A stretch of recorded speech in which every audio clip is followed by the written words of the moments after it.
Hey guys, welcome to another exciting episode of Redline Talk Show. Today we're thrilled to have a truly unique guest who's been making waves in the political arena as an independent voice for change. Joining us is Diane Sare, an independent candidate running for U.S. Senator for the Senate of New York.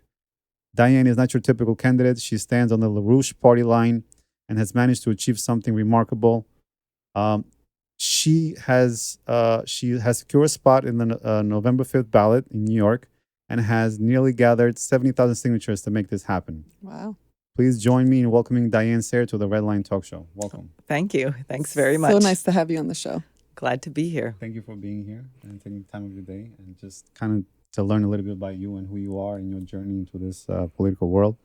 So I'm going to start with your background, right? So you were independent candidate running for U.S. Senate. Right. And tell us a little bit about who you are and where you're coming from. Sure. Well, I am a political activist and organizer. I'm also a classically trained musician and choir director. I went to New England Conservatory of Music after 1 year at Hamilton College here in New York. I worked with Lyndon LaRouche for 33 years. And that... So for those who don't know, Lyndon LaRouche was a presidential candidate, right? Sure. He was really a statesman. And he also, similar to my family, was a New England Quaker. Pacifist, which is very interesting because after Pearl Harbor, he enlisted to serve in World War II as a medic. My father ended up in Vietnam doing medical work there. Wow. When they had the draft. Many people became Quakers to avoid the draft. My family were Quakers going way back on my father's side. Mm-hmm. But when he was drafted, he went. And the Quakers have traditionally were very active against slavery. My father, I learned years later, was very active in the civil rights movement. Yeah, so LaRouche had that kind of American pioneering independent mindset. He ran as a Democrat, but I would say a conservative Democrat by today's standards. Right. He was really an old FDR Democrat, and he was an economist first and foremost, which meant his view of economics was physical. What does it take to ensure that the next generation has a higher standard of living than the current? And not only a higher standard of living, but is more populous, because the truth of the matter is you cannot have economic growth without population growth, right? But if you have technological, if you're not burning wood anymore, or charcoal or cow dung, as they are in many poor countries today, but if you develop to nuclear power, then you will discover you're using your resources much more efficiently.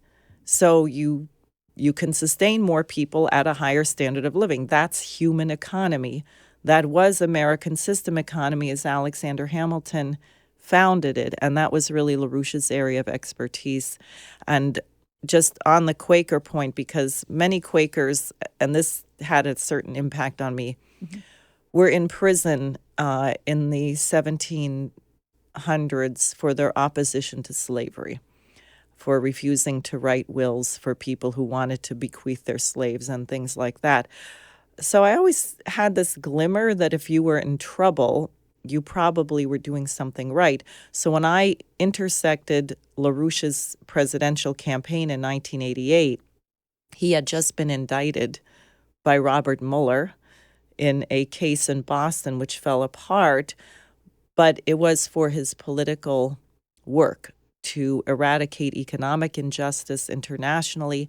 And because he was actually working with Reagan, they had met at a debate in 1980, and LaRouche ended up becoming Ronald Reagan's back channel to the Soviet Union on negotiations to end the nuclear arms race by developing what they call laser defense, the Strategic Defense Initiative. You may be familiar. And so when I saw that LaRouche was being targeted in this way, I said, okay, this is probably the right thing to do. So are you saying that if you do something right, you get attacked? Is that well, when your nation is headed in the wrong direction, then you can presume that people who want to move in the right direction will will Be encounter. attacked. Yeah, they'll Yeah, come into they'll some definitely be friction. attacked. Yeah. And there's a lot going wrong today that we're Yes. definitely going to touch on later on in the show. Yes, almost everything, in fact. Yes. So you've been a political organizer for 33 years. Yeah, That's a 35 long- now. 35 years. Yeah. That's a long time. Yeah. And this is your first time running? No. Okay. I ran actually while Mr. LaRouche was still alive. He stopped running for president. Unlike some people, no one had to tell him that he was too old to continue. He said, once you get to be over 90, there's no guarantees. So he asked a group of his younger associates to run for Congress as a kind of presidential slate. We were from all over the United States, from the West Coast, from Texas, Michigan, Boston, and I was in New Jersey at the time. So I ran for Congress in 2012 and 2014 in New Jersey as part of this presidential policy action. And I ran in the Democratic primary, and I was calling for the impeachment of Barack Obama at the time. So you can imagine that made for quite a controversial race. Yeah. Every time I entered the Democratic Party meetings, people would start shrieking, ah, but Okay. it was character building. Very nice. So you've advocated for transforming the military-industrial complex to focus on building modern infrastructure in the United States. Could you elaborate a little more on what specific changes you envision and how you plan to implement them? Sure. And I'm glad you asked. This is really important. I mean, one, sending all these weapons all over the world puts the world in danger. And when you send them to places like Ukraine, which is notoriously corrupt, they end up in the hands of Mexican drug cartels and terrorists, and it really endangers the planet. These companies, Raytheon, Grumman, Northrop Grumman, Boeing, all of the Texas Instruments, all these companies that are producing weapons right now, formerly were doing things for the space program. They were building nuclear power plants. And so what I have in mind is a sort of reversal of what Franklin Roosevelt did when he had to mobilize the nation for war. Which is that he took all of our civilian manufacturing, whether it was producing coins, producing nylons, producing automobiles, and he retooled everything to produce for the war. So, and that took 8 years. Right? Not that long of a time. So why don't we take all these companies and retool them to produce what we desperately need? Better infrastructure in our own country. Absolutely. And I think one of the priorities has to be a modern high-speed rail grid. I think it will be enormously beneficial. Way behind that in that space as a country of this magnitude, right? When I travel, in the world, you see some of these great projects when it comes to transportation, and ours is just so left behind. Almost non-existent compared to it's amazing what's in Europe. For a first world country to have this such a bad transportation system. Absolutely. And my estimate, and embarrassing, is that we need about 42,000 miles. So this would be a huge program, a huge employer. And if you're embarked on such a mission, it also transforms your schools because you're thinking, how do we create a workforce who are prepared to do things which require an ability to think, to do mathematics, to do science. Engineering. Exactly. Yeah. So suddenly we're not going to have to start worrying about gender when we're 4 years old, because it'll be much more important that they know how to read, right? And you're 100% right. I feel like our focus is shifting to I don't want to say it, but to non-existent stuff that really shouldn't matter, right? Like gender specific or stuff like that, where we're not focusing on things that do impact our daily lives, which is transportation, economy, way of life. I think I read somewhere that the United States is not even top 10 countries of the happiest places to live anymore, right? I don't think it's in the top 50. Well, it's probably in the top 50, but to me, again, it's an embarrassment for having the biggest economy in the world. And that tells you something, right? That metric tells you something, that something is wrong, right? Something is happening here that either we are not really realizing, or we do realize, but there's nothing that we can do at this point because the political system is so complicated and so hard to change, right? Right. I mean, take the state of New York. We keep hearing about, the great economic recovery that we've had under this administration, we haven't had an economic recovery since Kennedy and the space program, really. The state of New York has 3 cities that are in the top 10 for child poverty in the nation. Wow. The city of New York has now, I believe, 109,000 children in the public school system who are homeless. In 2018, it was 100,000 before the whole migrant influx. Now it's made even more complicated. 109,000? You're talking about 109,000. 1 out of 10 children, now it's 1 out of 9. It was 1 out of 10 children in the public schools was homeless, and they're not sprinkled evenly about.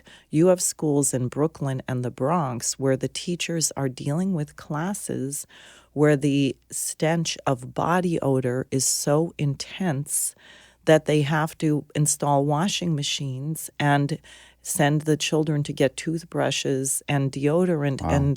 And teachers aren't even, they can't even focus on education because they're being more of a social worker at that point. Exactly. And the way the whole migrant thing is being handled is, that's a whole other question. Separate, But think about the idea. So you have people here now, and the single men have to move every 30 days. Families have to move every 2 months. So you From get the shelters you're talking about. Yeah. So you get here, you get your kids into A school. And then they have to move again. It's impossible. And in a sense, that's the question of LaRouche and my identity with the principle of physical economy. The metric of physical economy is man. It's human life. The way you measure the success of your economy is not how high the stock market is or some artificial thing, how much you can sell your house for. Mm-hmm. Isn't that amazing what happened to the value of homes? You don't do anything. You didn't put in a sauna, a heated pool, and a tennis court, and the value of your house. $300,000 is now worth like $950,000. Right, exactly. So the metric is what I said, is the next generation reasonably secure that their future will be better and brighter than the current. And that means life expectancy, infant mortality, literacy rates. Are the children 3 generations from now going to be fluent in 6 languages? Will they know ancient Greek and Latin? Will they be able to play the violin? Will they understand what? They know English now. Right. I agree. The quality of education has significantly dropped, in my point of view, when we went to high school and to college. When I went to high school, my high school had a mechanics program. They had a dental program. They had a cooking program. You know, all the home ec, type of classes. Yeah. They're all gone now. They're all gone. Not there anymore. Which brings the question: what are we prepping this new generation for? Death. Consumers. Think about the drug overdoses. Yeah. And everybody is on drugs now, whether they're prescribed or just not prescribed, but the legal marijuana. Now they want to legalize all kinds of other things. So you have a society which says you're not responsible for yourself. You are not responsible for how you feel. And you shouldn't be depressed, even though everything in the world is disintegrating around you and you can't even afford to live. So take some drugs. You got to feel better. You got to. It's very bad. Now, people used to go into the arts, right? They used to learn classical music, or they used to become a painter or a sculptor or a poet. And classical art gives you therapy. Right. It allows music therapy, art therapy. Yes. It makes you happy. It brings endorphins up. Right. It reminds you that human beings are beautiful. Right. Totally agree. I also want to touch base on you as a peace candidate. What are your views on the current United States foreign policy, and what changes do you believe are necessary to promote peace both domestically and internationally? Well, I think if we could have the humility to face it, we would have to say that President Xi Jinping of China is doing what John Quincy Adams would have done. And that's elaborate a little more on hard for Americans. Well, he just hosted a meeting of 14 disparate Palestinian groups, Hamas, Fatah, PLO, and whatever the other Okay. I didn't 11 know that. are. Yeah. They are trying to create the conditions for a Palestinian government. So he's pro-Palestine, you're saying? They're pro Independent peace, state. sovereignty, pro-peace, Yeah. yes. And you can't say you support a two-state solution and then you're not going to have a Palestinian state. Right. And we know that one of the main reasons Bibi Netanyahu was funding Hamas was, as he said, we have to fund them because we have to keep Palestine divided. So he Which funded Hamas makes for sense, many yeah. years, and he got what And he now he's paid for, against I them. guess, right? Which is what he wanted. So what China is doing through diplomacy, the IDF will never accomplish. And in fact, the spokesman for the IDF said, you can't eliminate Hamas. It's an ideology. But what you have occurring diplomatically is Hamas has been eliminated as the major player in favor of a unified government. And there is a prisoner right now in Israel. I just really want people to know his name, Marwan Barghouti, very important Palestinian leader. He was the head of Fatah. He's been in prison for over 20 years. He 20 years. Oh, he my learned goodness. Hebrew fluently. He was involved in the Oslo Accords. He is completely against violence. And everybody who's in authority said that this is the person who would be able to lead a unified Is Palestinian that one of the state. main reasons why he's still in prison? Yes, and the Israelis are moving him from place to place and starving him and so on. But so this move by China was brilliant. And then the other thing, which I would say, I guess Viktor Orban, the prime minister of Hungary, contributed, is that he met with Zelensky. And I think Zelensky is realizing that the funding from the U.S. may dry up. And therefore, perhaps he should figure out to get a deal somehow before that occurs, and they're just crushed that Ukraine can get anything, any kind of reconstruction, anything. So Orban met with Zelensky, then he met with Putin, then he met with Xi Jinping, then he came here to the outrageous NATO conference, but after that he met with Trump. And then you have the foreign minister of Ukraine, Dmytro Kuleba, going to China to meet with Xi Jinping, who once again makes the offer Ukraine could be part of the Belt and Road. There's a way. So you're saying for China is taking the lead now in foreign diplomacy and taking that initially what the U.S. was once in right, once in because the day? when you're good, when you are just, and you also have economic strength to back it up or to offer reconstruction, to offer development. So why do you think United States is not taking these same types of initiatives? I think really that the assassination of President John F. Kennedy in 1963 was a coup d'etat. And the fact that they came up with a congressional, the Warren Commission, which covered it up and said it was a lone assassin with a bullet that went 6 different directions, that consolidated the power of the people seeking to undermine the direction of our nation. And it really goes to the British Empire. I will tell you, the British, and I don't mean the people, the English people, but I mean this oligarchical the government system, never forgave us for the American Revolution. And they wanted to get us back during World War II. There were 2 attempts on Franklin Roosevelt, one to assassinate him before he was inaugurated in Florida. A woman actually bumped the arm of the gunman, so he missed. I think he shot the mayor of Chicago instead. Oh my goodness. Yeah. I And then this. there was a coup attempt, which was exposed by a famous General Smedley Butler, who was recruited by a bunch of fascists, or so they thought, to run a military insurrection against Roosevelt. Because think about World War II. You had Vichy France, Mussolini, Franco. Europe went totally fascist. And the game of the British and Prescott Bush, Brown Brothers Harriman, who were financing Hitler and were censured by the Congress, they wanted Germany and Russia to destroy each other. So they wanted the U.S. to go fascist. And FDR wasn't doing that. So they wanted to overthrow him. So that failed. But then with Kennedy, in effect, we succumbed. And what happened then? It was Kennedy, Malcolm X, Martin Luther King, Robert Kennedy, 4 assassinations, the Vietnam War, the rock, drug, sex counterculture, the environmentalist movement, worship the trees. They're more important than human beings. And our country became totally backwards. We became no longer ourselves. And the baby And it boomer. continues.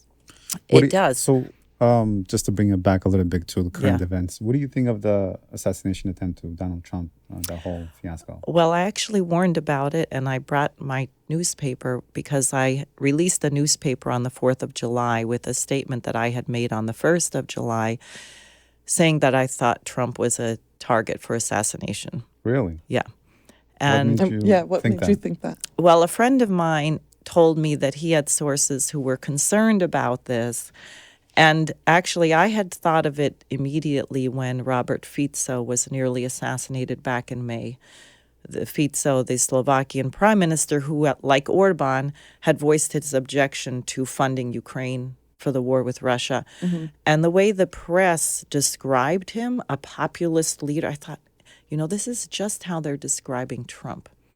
And couldn't you totally derail the United States by eliminating him and that voice? And what is the press cover? Trump is divisive. He's making everyone hate him. So it's a perfect cover for a lone assassin, right? Oh, some crazy guy just read all this stuff and he hated Trump. So I said, I think Trump is in danger. Plus, there are various lists put out by the Ukrainians of targets that they're accusing of spewing Russian disinformation. The latest one is Texty, which includes 112 congressmen who didn't vote to fund Ukraine anymore. It includes Trump, Kennedy, myself, and others. It has 390 Americans on it.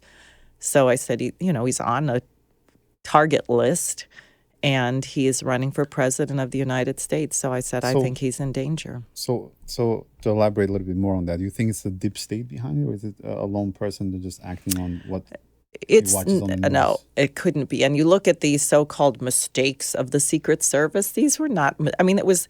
If it were like one mistake, okay, but it was one and one and one. It was one after the next, the whole series. I also don't believe it was only one gunman. I was listening to an audio forensics expert who played the gunshots again, and you hear clearly two different different ones. weapons. And the kid wasn't a good shot.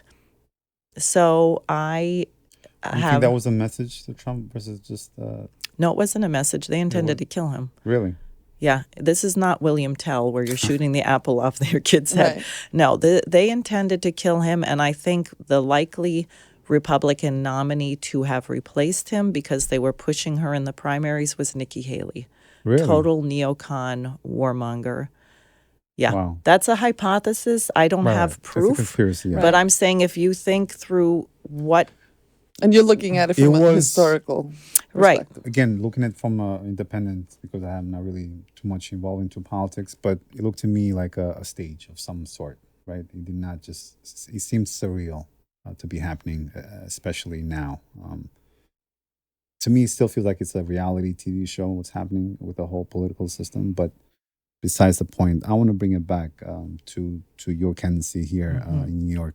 So tell us a little bit about how this independent candidate works, right? In the ballot, how do they find you? Well, I'll be on my own completely separate line. Okay. And it is the LaRouche Party because the state of New York passed a law that you cannot use the word independent, American, Empire that? State. Their excuse is that it will confuse voters. But I they're mean, to me, LaRouche confuses me now that you tell me that. But even more, I don't even know what that is. right. Because I think they know that most people are fed up. I don't know what it is in New York. I should check. But A in lot of people are of disappointed with the Democrats and the Republicans at well, this point. the majority of people in many states are now registered unaffiliated or independent because they're so sick of it. And when we were petitioning, which is the other thing, to get on the ballot, if you're not with those two major parties, Right, you have to petition. you have to get triple the signatures. If I wanted to run in the Democratic primary or Republican primary, it was 15,000. And you got 70,000. And the requirement is 45,000 Wow. Great valid. job. Thank you. It was very hard. It was very hard this time. I had 200 volunteers and I didn't pay people. Kennedy barely made it on the ballot. I spoke with some people in his campaign and When you say warned them. Kennedy, you mean Robert F. Kennedy Jr.? Robert F. Kennedy Jr. Because if you hire petitioning firms, you're just setting yourself up because they will screw you over. And they did to him. They tried. He turned in 146,000 signatures. But by the end of the petitioning period, they were paying people $90 an hour. Wow. And several of my volunteers said, we could have put a down payment on a house for that. And even then, because the companies were setting him up, they had willfully committed fraud to make sure the signatures they turned in would be invalidated. Wow. So he yours just was had to go through 100% volunteer. No one was paid. 70,000 votes. Right. Signatures. Yeah. And it was expensive because then you're paying for Airbnbs and gas and this and that. Of So course. he paid $1 million plus. I spent about $80,000. Wow. And we did pretty it. good. And no one even challenged my signatures because they were, Legit. they were well Organic. done. They were well done. Exactly. Well, congratulations on that. So if someone in the ballot, when they go to vote, right? For example, if I'm going to vote this year. Right. I mean, I voted last time too, but I'm going to see your name on a separate line. Yeah, and in some ways it's actually nice. When I got the sample ballot, I did run against Schumer in 2022, and I Okay. became the first person in the state because they only tripled the signature requirement in 2020. Okay. So I was the first and only person to get on the ballot statewide in 2022. Do you think they do that to kind of discourage independent? Absolutely. 100%, And yeah, they of said course. it. They said they claimed it was about matching funds, but federal candidates do not get matching funds in New York. So I don't get a nickel matching funds. So But- you raised everything yourself. Yes. Wow. And they said, well, we don't want frivolous candidates on the ballot and we don't want them to get matching funds. And I said, well, I'm not even going to get matching funds. So why do you triple my federal signatures? And they literally said in some of the discussions that they believed that candidates whose views did not cohere with the majority of New Yorkers shouldn't be on the ballot. Now, I thought that was why we had elections. Yeah. That's counter That's a democracy. yes. Right. So, okay, just for me to understand a little bit more about this, who are you running against? That Gillibrand, who's the Oh, incumbent. Got it. Yeah, and Okay. there's a Republican as well named Mike Sapriconi, who's a former NYPD detective who's part of the Never Trump wing of the Republican Party. Gillibrand's a Democrat. She is. So you're running against a Democrat, a Republican, and then That's it's- it. And you. me. Okay, It's a so three-way only race. Three candidates. Correct. Got it. Correct. And how many votes do you need to get in order to win? Well, given that division, probably 3.5 million votes Oof, would allow me to win. that's tough. Something like that, maybe 4 million. But I'll tell you, Gillibrand, and I'm about to hone in on this. Wow, is she dirty? She got that seat because Hillary Clinton left. Hillary Clinton was a New York Yes. senator. Yeah. And when she decided to become Obama's Secretary of State, that seat was open and Gillibrand was just slipped right in there Mhm. from the Congress. She's from an infamous Albany family that is riddled with all kinds of scandals and corruption. She married a Brit whose Okay. father was for many years at British Aerospace, a military contractor. Boy, I see where this Okay. is going. Yeah. So she is on the Intelligence Committee, and she's involved with AI and procurement. So if you want to talk about so-called deep state, and you got the British connection right there through her husband and father, this is what she is. So when there was a New York Post article saying she's in trouble this time because no one knows who she is, no one sees her. And someone said, well, she's a no-show, but it turns out she's not really a no-show. Bless you. She's more like a submarine. She is Wow. doing Underground. Everything underground. yeah, really. Underwater. Every warrantless wiretapping and spying on citizens, and she is into that. And she's just the prime co-sponsor on a bill they just had after the NATO summit to give Jens Stoltenberg a gold medal from the Congress. I don't know who that is. He's the head of NATO. Oh, Secretary General. Yeah, and this guy has been, we would have been in nuclear war already if no one was pushing back against this guy. I have a question for you. Let's say we fast forward into post-elections and you are now the candidate. You are the U.S. Senator for New York. Yeah. What would be the first initiative that you would focus on? Well, I'd probably have to bus a whole bunch of New Yorkers down to D.C. to back me up. I think the first thing is we have to take on Wall Street. We have to put this financial system through bankruptcy reorganization. It's a fiction. And part of the reason for the desperation... Let me stop you right there. Okay. You said something a lot of people are afraid of, right? And let's talk about that. What do you mean by that specifically, to bankrupt the financial institution? Well, what's happened... and it started when Nixon decoupled the dollar from gold in 1971, Yes. but then it continued in 2008 with the bailouts, is that we have created this, they call it the everything bubble. I guess it's like the everything bagel, but it's a bubble. And it's speculation. It has no relationship. Well, it does have a relationship to physical production, which is the inverse. That is, the more you inflate this bubble, the more you don't spend on building rail, building water management, putting into Social Security or Infrastructure, healthcare. Exactly. So we've been inflating this bubble. We all feel it because what do you pay for groceries? Yeah. What do you pay? I was just doing some expenses. What I pay at parking meters in New York City is outrageous. Tolls. Exactly. So we're all... Just to buy a gallon of milk and some bread, it's like $30 with Right. just a couple other items. Yeah, people are in sticker shock when they come out of the grocery store. So we are being squeezed. We're all debt slaves to this bubble. But there is something that happens to every bubble in the universe. It goes. So we have a choice. We can either take it down in an orderly way and just say we need someone to go through the books of all these banks, and this would involve bank separation, the reinstatement of the Glass-Steagall Act, which I support very strongly. You're going to have to go through their books, and you're going to have to say, you know what, this is garbage, and it's never going to be paid. And a few billionaires are going to become millionaires. And I think they'll survive. I've never been a millionaire, but I think I could survive. So I think if the billionaires become millionaires, they'll make it. Maybe some of them will go to jail, as they should. But you have to protect the people, and you have to protect Main Street, and you have to protect your water, your sewage treatment system, all of these public infrastructure and police departments and schools have been snookered by these Wall Street banks. And Moody's and Standard & Poor downgraded municipal debt, which is how you used to finance these things, and got them all into these crazy interest rate swaps. So literally, these Wall Street tycoons have been sucking the lifeblood out of our entire economy. And so what I'm saying is, no, we got to stop that.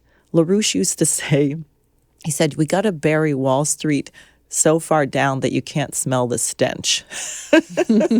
But, people who are legitimate bankers and investors, okay.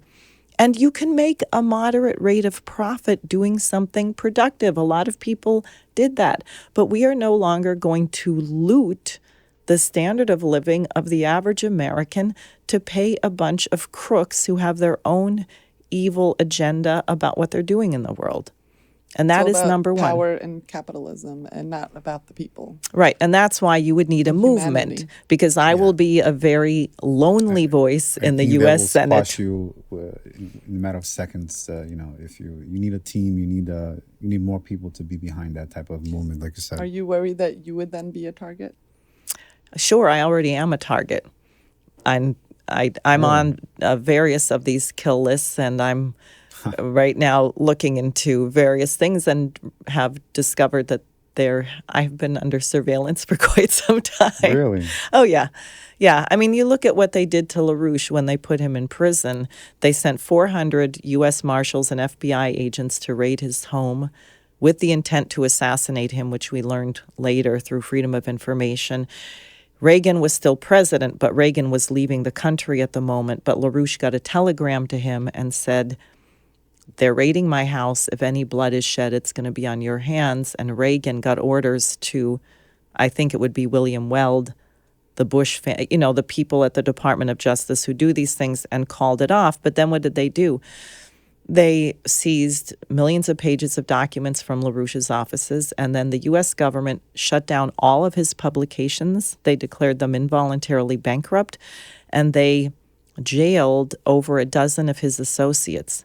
And they even made up new laws to convict people. They made up a law that if you take a political loan, you have to have a stockbroker's license. And they gave a friend of mine a 77-year jail sentence. One of the top fundraisers, and he served 11 years in prison. Wow. A very courageous man named Mike Billington, who's still organizing with the LaRouche movement. So knowing you're on these kill lists, that's not stopping you. You're going to continue, and you are continuing to make it known of what you feel is going on in this country. Where do you get that drive from? Does it go back to your father, your grandfather, and the Quakers? And I think so. I mean, I really think it's just sort of in me. I don't know why. I mean, people say it's unusual. A lot of people, when they were railroading LaRouche and trying to kill him, they all ran the other way. They all ran for the hills. But I said, no, this is what I'm going to do. So let's speak a little bit about strategy, right? How you're going to get there, because I think it's a very tall task for you to beat Gillibrand at the current state. How do you get your message across to the people that want to learn more about you and your platform and your strategy, right? Because you make a lot of good points. To me, these are all points that every candidate should have in their platform, but they're not doing that for whatever reason. Them, right. Amongst each other. Right. Look, it just requires people being active. I mean, the one thing I don't have to do is make Gillibrand look bad. She already does that very well, and people don't even know who she is. Right. So that I don't have to, but I'm going to hone in on this military thing because people don't realize actually how evil she is. People hate Schumer. He's the front man, and he's sort of like a weasel. I don't think he has a lot of, he's not complicated about his corruption. He's just really corrupt and rotten. Gillibrand is really evil. She's a whole other level of this. So I want to go after that. But, look, a lot of Americans are looking for an independent voice. So as far as I'm concerned, the biggest challenge is volunteers, getting my message out, raising the funds. I don't think I need hundreds of millions of dollars. A few million would be great, and I don't have a super PAC. I am not funded by AIPAC. I'm not funded by any dark money, so I'm limited to what people can legally donate under the FEC regulations. Which is what? $3,300. $3,300 per person. Okay. And it has to be personal. It can't be a corporate donation or anything like that. So that's a challenge. So this is for the entire New York State, right? Not Yes. just New York City. So how are you reaching? I mean, New York City, it's fine because it's a little bit more condensed. But going outside of that, how are you reaching those people? Well, I look at the way I got on the ballot as a model, which was that I had over 200 people who were gathering signatures all over the state. We did have a lot of good supporters come in from out of state also to augment that. But it was real visibility, right? It wasn't social media where I'm being shadow banned also massively. But when you're getting a signature, you're hand to hand, you're meeting them. So I'm printing a lot of literature. I'm doing a lot of yard signs. I'm doing banners over highways. I'm doing as much as I can on social media, and occasionally someone will be asleep at the switch and I'll have a video that gets a lot of traction. People who are anti-war or alternative media podcasters have been willing to give me some time. And, people who are really concerned about the war danger, some retired military and intelligence professionals many of them don't endorse candidates, but they're also willing to appear with me and to help get the So the who are message your out. biggest supporters? Do you have any specific names that are endorsing you and Or groups, let's just say. I Is it would more say the middle class? in terms of, I wouldn't say endorsers, but people who have become collaborators and that people, your audience would know, are Colonel Richard Black, who's a retired state senator from Virginia, but who was a JAG, a Judge Advocate General military officer. He's got a lot of following.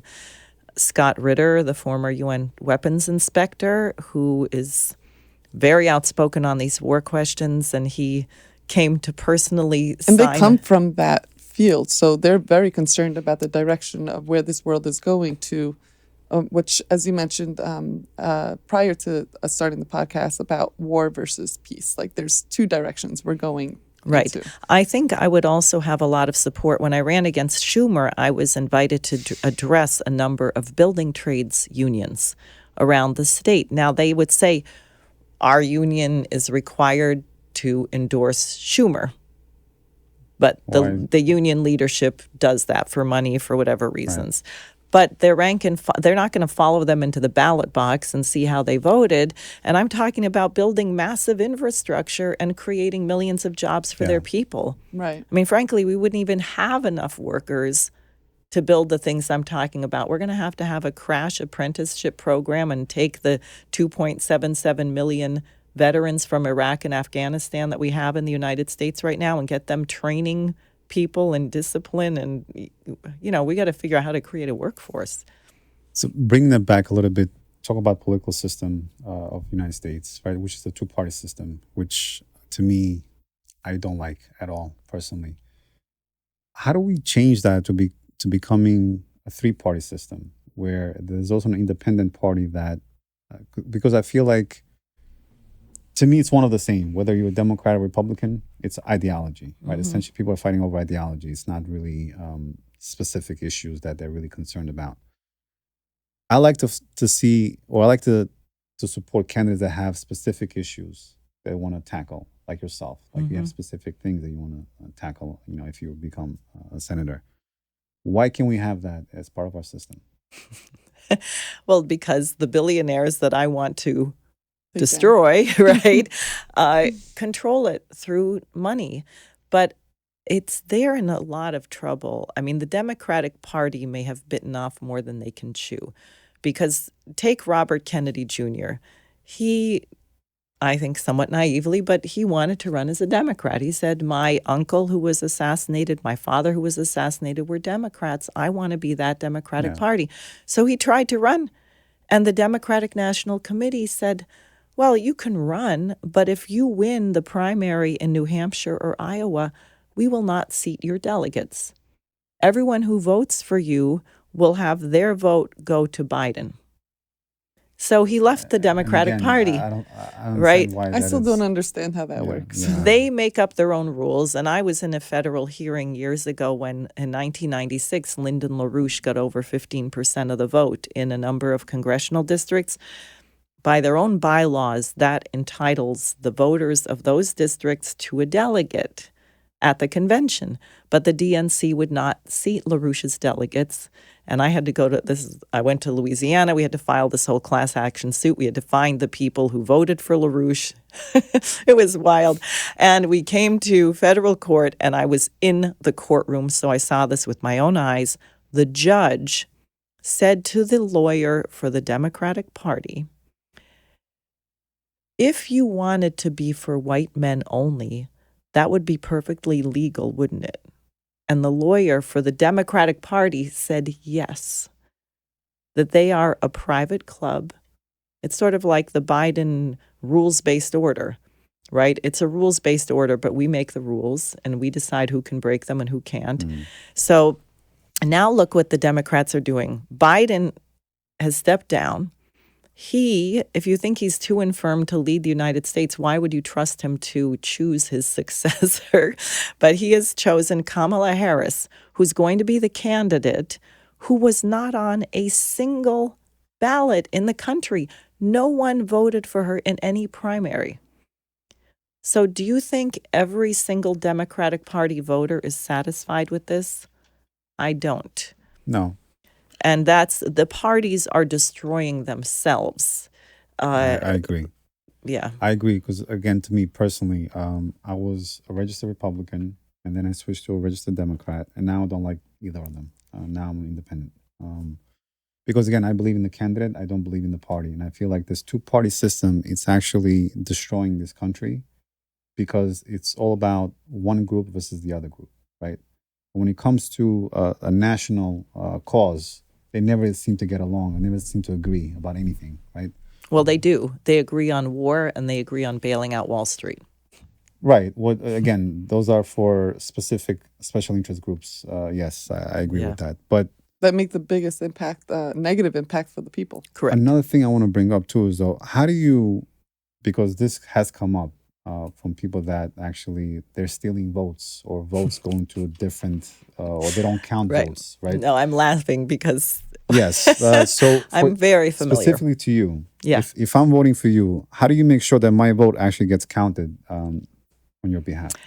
I'm actually working on something because I think what I'm going to have to do if we really want to do, I mean, I have a couple ideas. One, I think we should get a whole bunch of people to do exit polling and tell people we're doing this to protect your vote. Mhm. Another thing that I was thinking of is having Yeah, but exit polling, you're talking about covering all the polling centers? That enough of requires them. a huge You have to prove it in a manpower. sample. The other thing that if people will go in groups, so that you have 10 of your friends and your family who vote in the same precinct, Mhm. and you all know how you vote, and then you can see what they claim the vote was for that particular precinct, and you can demand, because New York does have a paper ballot. They scan it, Yeah. but all of them are saved in the machine. But my understanding is you virtually have to be able to walk on water to get them to open it and prove that the vote is what they say. It has to be, you have to claim that you're within a 1% margin. But the reason I was laughing is when I ran against Schumer, election night, I was watching the vote come in, and it said I had 57,000 votes, which I now believe was maybe a third of what I actually had. But it said I had 57,000 votes. The next morning, I get a call, and someone says, "Oh, I saw you got 29,000 votes." And I said, "What? I had 57,000 votes when I went to bed." Sure enough, by the morning, I had 29,000 votes. Wow. And by the end of the week, I had 25,000 votes. So the more votes came in, the fewer votes I had. How is that possible?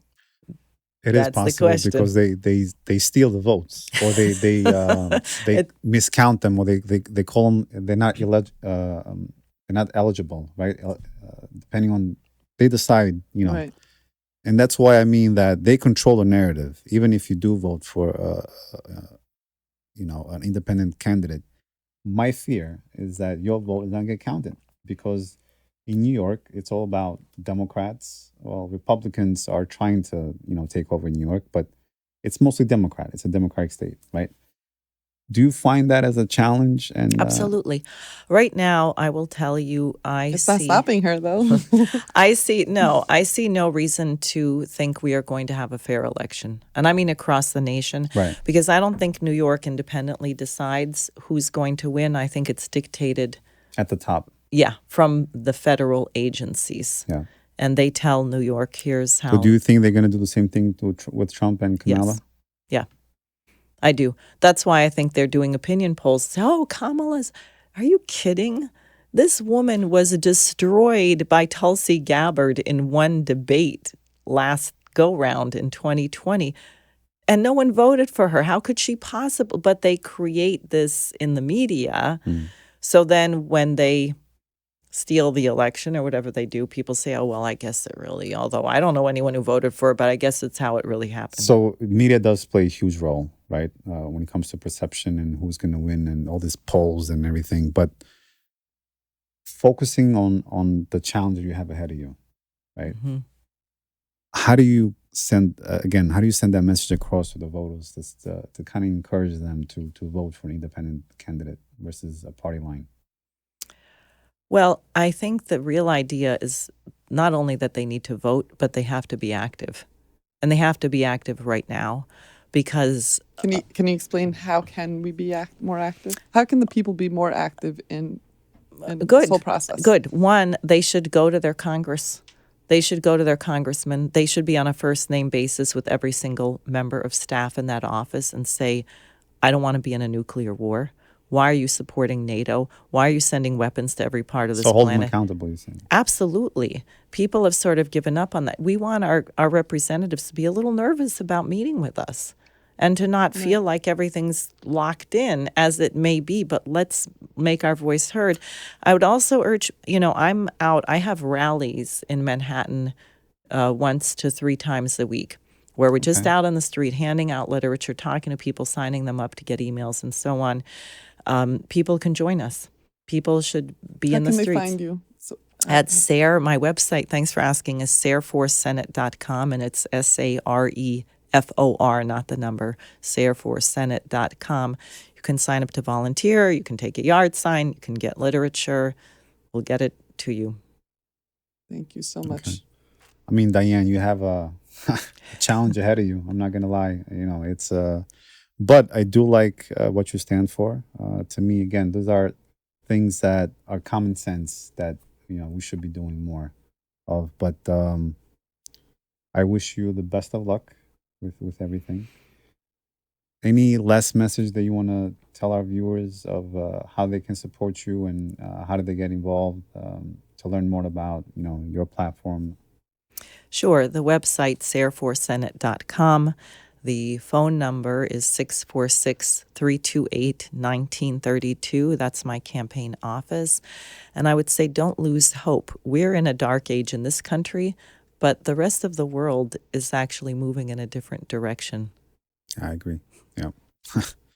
Well, thank you for being here today, and we wish you the best of luck. It's been a pleasure. It's been a pleasure, and hopefully you do win, because we can bring you back as a senator then. We want peace. We want a peace candidate. Yes, we want to have long lives, right? Yes. Thank you. Thank you for being here, Thank and you. thank you. Bye.